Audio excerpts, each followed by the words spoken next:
kufuwan ahad, yaitu jawabannya.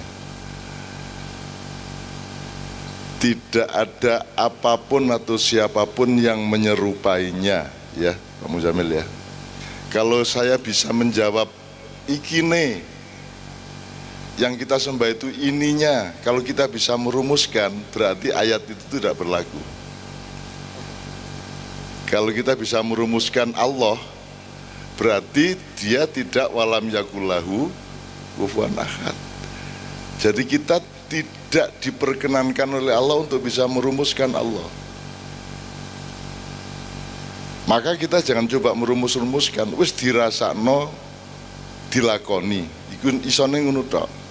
Karena kalau kita ngerumus-rumuskan, itu membatalkan ayat walam yakullahu kufuwan ahad, atau mungkin walaisa kamitslihi syai'un.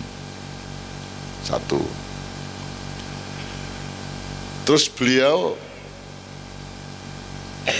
melebarkan kepada satu dialektika, man arafa nafsahu faqad arafa rabbahu wa man arafa rabbahu faqad arafa nafsahu, kan gitu kira-kira. Beliau sudah mengantarkan kita untuk lho kowe iki ra duwe apa-apa, kowe iki ra iso apa-apa gitu ya. Nah, kita sempurnakan untuk pembelajaran kita. Kowe iki menungso ora ming ora iso apa-apa, ora ming ora duwe apa-apa, kowe iki ra ono. Jadi puncak pengetahuan manusia adalah sadar bahwa kamu itu tidak ada aslinya. Yang ada hanya Allah. Begitu kamu ngerti ketiadaanmu, kamu akan sampai kepada satu kesimpulan yang ada hanya Allah. Jadi kalau ada kamu, itu sebenarnya bagian saja dari kehendak Allah. Kowe ono ora ono ki terserah Allah. Dan kita ini tidak ada. Jadi kita ini bukan pihak lain. Ngerti ora? Ini Tuhan satu pihak, terus kita. Kita bukan pihak lain. Kita ini bagian dari ini. Kita ini bagian dari Allah. Makanya ilaihi rajiun. Jadi menggang sedelet engko bali menenang sejatining dudu jalmo, nek jalmo kan makhluk ya. Jadi kita tuh ndak ada. Maka para malaikat yang diciptakan Allah sebelum alam semesta itu juga bersyahadat wa asyhadu anna Muhammadar Rasulullah. Orang menyatakan, loh kan Kanjeng Nabi durung ngono, gula Kanjeng Nabi ketika di casting jadi Muhammad bin Abdullah. Jadi ketika Allah menciptakan Nur Muhammad, itulah Rasulullah. Sebab tidak ada yang bisa mengenal Allah secara sejati, secara benar-benar, maka dia merepresentasikan dirinya menjadi cahaya yang memancar dan terpuji itu, kemudian berevolusi menjadi alam semesta, kemudian malaikat.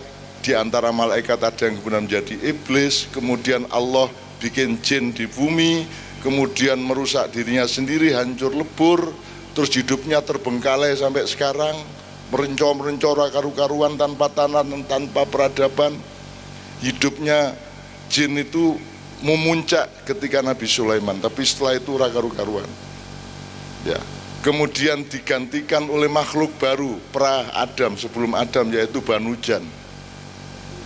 Wong Jawa ngundangi Banujan. Nah, ketika Banujan ini juga merusak dirinya dan menumpahkan darah di antara mereka, ketika itulah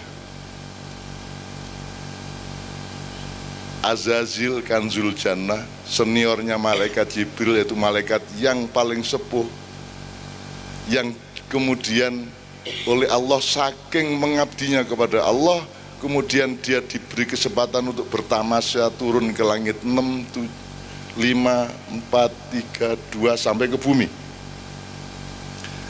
Masing-masing katakanlah 1000 tahun, 1 milenium.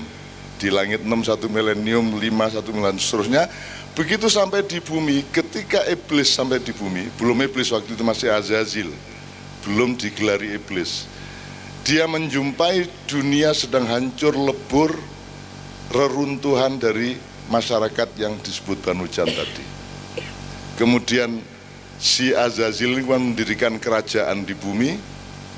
Kemudian dia sangat kerasan di bumi karena di sini dia melihat segala sesuatu begitu indah.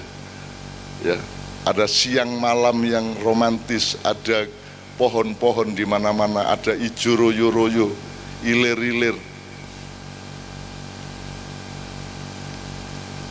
Ilir-ilir apa? Tandure wasumile tak ijo royo-royo tak senggo temanten anyar. Ada gunung, ada pelangi, ada begitu rupa indahnya bumi ini sehingga si Azazil ini tidak mau pulang ke langit, tidak mau pulang ke langit 7. Dia melawan kehendak Allah. Wong dia disuruh tamasya pariwisata sebentar, dia tidak mau balik. Akhirnya Allah marah sehingga Allah kemudian nek ngono aku nggawe Adam. Aku nggawe khalifah di bumi. Kemudian malaikat diperintahkan wa idh qala lil malaikati wa idh qala lil malaikati isjudu li adama fasajadu, semua malaikat kecuali Azazil, maka dia disebut iblis oleh Allah. Kenapa Azazil tidak mau sujud kepada Adam? Karena dua hal. Yang pertama, dia hubbud dunya, dia merasa nikmat di bumi, ya. Nomor dua, kan dia cemburu kepada Adam, karena Adam itu ciptaan Allah yang paling bagus, masterpiece, yang paling ganteng, apik, gagah, sempurna. Jadi sampean ini sempurna, proporsional, irungnya semene, kupingnya semene, bubune. Kena era percaya mlebu nang gone jin. Ora ono sing proporsional, ono sing ndase kegeden, ono sing tangane kedawan, ono sing kukune ora karu-karuan kae, mulai rasa rono kowe. Gitu. Ndak ada yang sempurna. Manusia ini ahsani takwim, sebaik-baik makhluk yang ditegakkan oleh Allah Subhanahu wa taala. Nah, itu yang membuat iblis, karena dia disebut iblis karena tidak mau sujud kepada Adam, tidak mau patuh kepada khalifah, maka dia disebut iblis karena dia cemburu kepada rupa indahnya si Adam alaihissalam. Nah, sejak itulah terjadi segala sesuatu yang sekarang kita alami. Iki nak ceritake dawa banget nganti jam 4. Ora. Jo. Wis tak kei sithik, akhirnya karena Adam masih training di surga, sithik ya tak tambah adegan. Adam masih training dikongkon sesuk kowe dadi khalifah, saiki tak latih sedelet, pencak, tani ngono ya. Si iblis ora trimo. Ojo nganti Adam rene dengan baik-baik. Nek anjane kepeksa rene kudu dalam keadaan dihukum, sehingga dia tidak punya bargaining power yang kuat kepada Allah maupun kepada makhluk yang lainnya. Maka si iblis subversi naik ke surga.